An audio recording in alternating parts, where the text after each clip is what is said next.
A Dodge Durango sped into the Ocala forest at 60 miles per hour. After crashing into a tree, the suspect fled roughly 400 meters into dense woodland filled with venomous snakes. Deputies deployed K9 Bolo, a dog who had just completed 4 months of training, for his first real-world assignment. When the team reached a small lake deep inside the dark forest, Bolo displayed unusual behavior. What was hiding beneath the surface of the water? The camera captured everything. What happened next unfolded on Bodycam. Ocala National Forest spans nearly 500,000 acres in Marion County, Florida. The Marion County Sheriff's Office is responsible for patrolling this area. Deputy Michael Stringer was working the afternoon shift. This is a heavily wooded region with scattered homes. Deputies patrol to check disabled vehicles and assist motorists who may be lost. The area occasionally sees reports of bears or alligators. During the evening hours, traffic is minimal. Deputy Stringer observed a blue Dodge Durango parked along the left side of the roadway, appearing disabled. He turned around to check on the vehicle. As the patrol car approached, the Durango suddenly accelerated away. The pursuit began on Southeast 183rd Avenue. The posted speed limit is 30 miles per hour. Both vehicles reached speeds of approximately 60 miles per hour, and the Durango continued to pull away. There were no other vehicles on the road. Deputy Stringer attempted to keep pace. The Durango suddenly braked and turned off into the woods.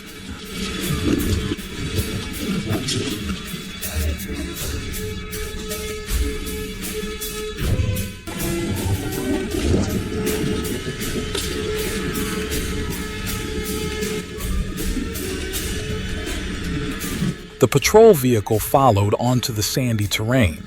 The cruiser bounced and slid. After traveling approximately 200 to 300 feet, the Durango turned left and struck a small tree. The suspect exited the vehicle and ran eastbound into the woods. Deputy Stringer exited his cruiser and pursued on foot. At this point, the deputy was approximately 400 meters deep in the forest, alone, and unaware of whether the suspect was armed.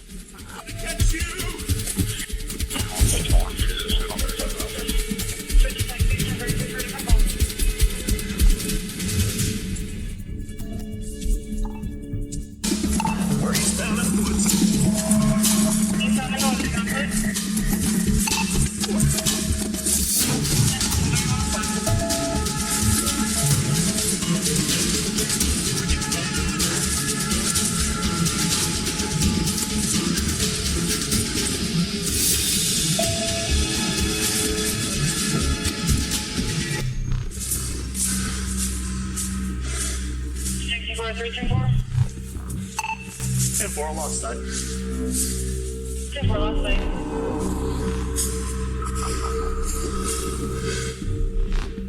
The last spot I seen the individual, so cannot contract.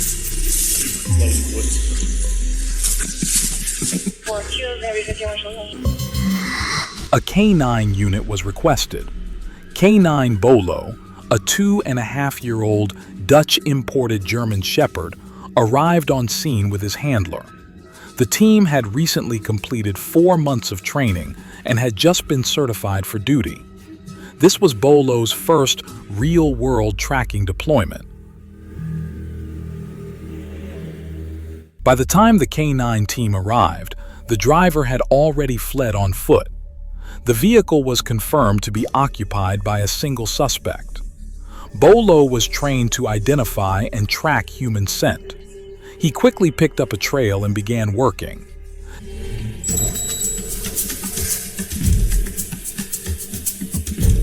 Deputy French and Deputy Baker arrived to assist, providing rear security while the handler followed Bolo. The rural setting reduced scent contamination, though wildlife could still interfere. The handler used a 30-foot lead, allowing Bolo to work independently.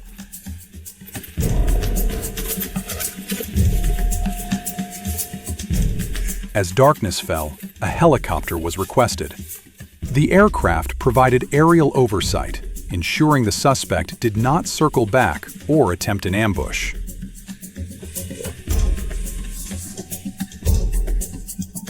Inside the forest, visibility dropped to approximately 5 feet.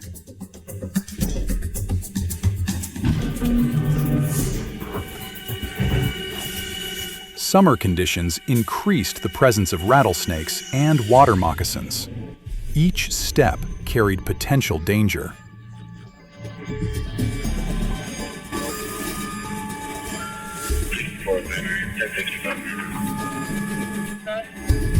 One of the things that we usually do is The handler followed roughly 30 feet behind Bolo, relying on the dog's nose.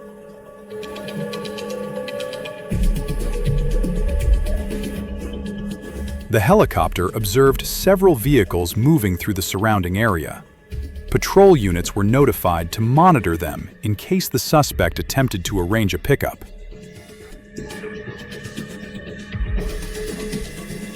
A heat signature was detected ahead. The handler could not immediately determine whether it belonged to the suspect or to wildlife, such as an alligator or a snake.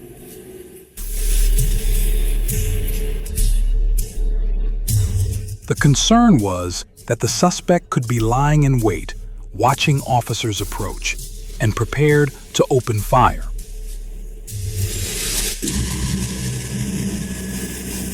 there's a vehicle going on. Now, we're 22 right now, so we just want to maybe keep an eye on, make sure they're not looking at anybody else. I'm saying 3 vehicles going down there.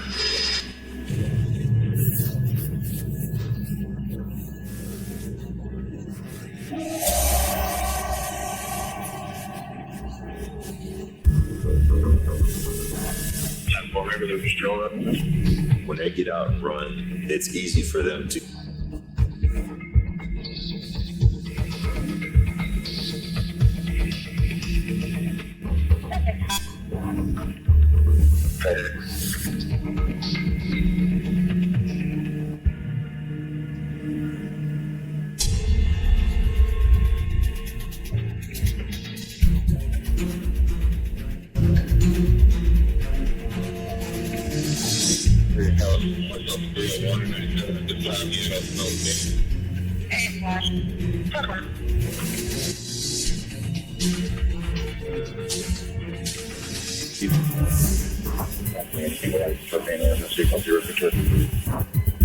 The helicopter guided the K9 team toward the shoreline of a nearby lake.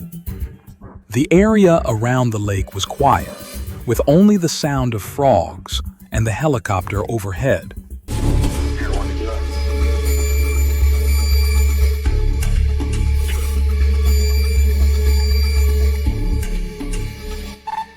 Hey, there's a little pond and a little lake, probably about 200 feet to your east. There's a spot. It's hard for us to see in the water, but a little spot on the edge of the lake that's kind of sticking out. It's a good place to hide from us. So.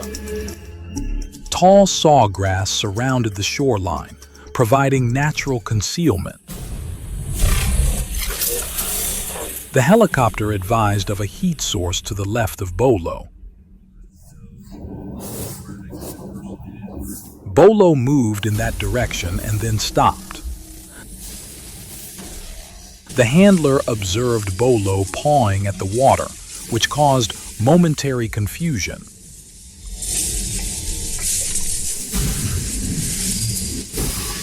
Yeah, still right in the direction y'all were going, probably about another 75 feet just to think of that.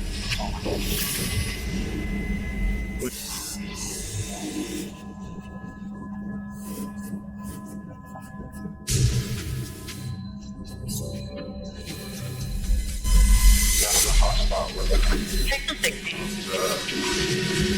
Just a little bit forward and right.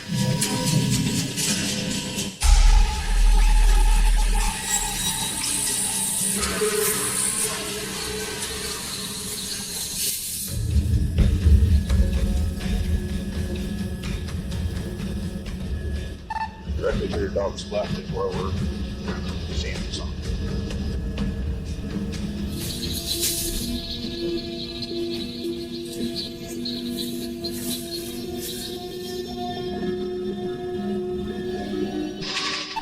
Right to your dog's left, probably in another step, but he's not seeing anything.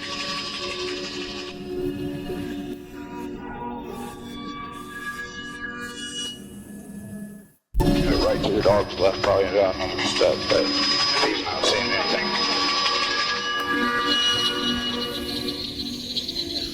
I do.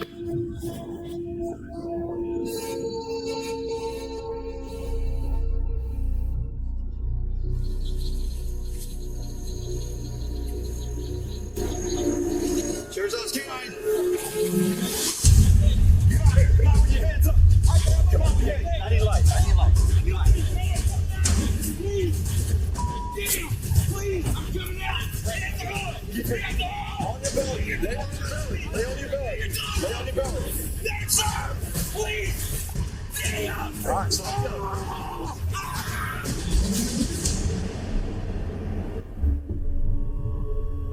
Officers activated their flashlights and issued loud verbal commands. Handler activated his flashlight and could only see the suspect's eyes and nose protruding above the surface of the water. When the suspect raised his arm out of the water, Bolo engaged and bit onto the arm. The handler pulled Bolo back, dragging the suspect, still attached, out of the water.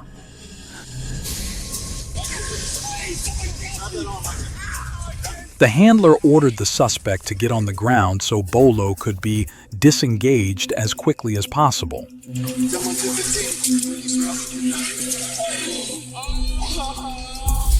Oh, boy. Yes. You got that man. You got that man. Yes, you did.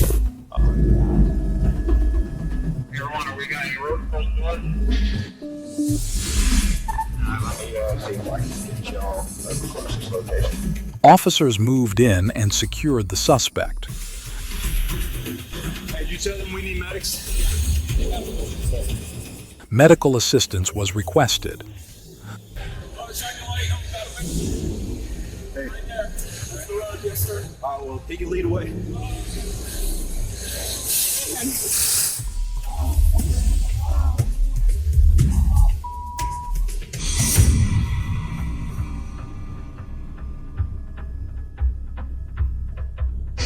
The suspect was familiar with the area and assisted deputies by directing them out of the forest. With assistance from the helicopter, deputies escorted the suspect out of the woods. Once clear of the forest, Deputy Stringer spoke with the suspect. He identified himself as Casper O'Berry. Deputy Stringer recognized the name. O'Berry was wanted. Casper O'Berry was later convicted of fleeing from law enforcement and driving without a valid license, receiving a sentence of 180 days in county jail. O'Berry explained that he hid underwater because he had seen it in movies and had been told by friends that canines cannot track scent in water. In reality, water preserves scent and can actually make it easier for a canine to follow. Casper O'Berry sustained minor injuries from the dog bite. While at the hospital, O'Berry stated that he would never run from a police canine again. O'Berry explained that he hid underwater because he had seen it in movies and had been told by friends that canines cannot track scent in water. In reality, Water preserves scent and can actually make it easier for a canine to follow. Casper O'Berry sustained minor injuries from the dog bite. While at the hospital, O'Berry stated that he would never run from a police canine again.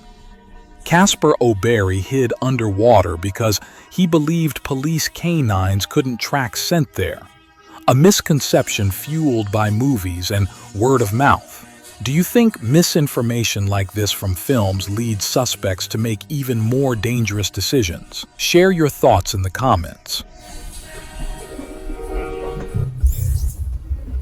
If you're interested in real-life situations captured on U.S. police body cams, don't forget to subscribe to the channel.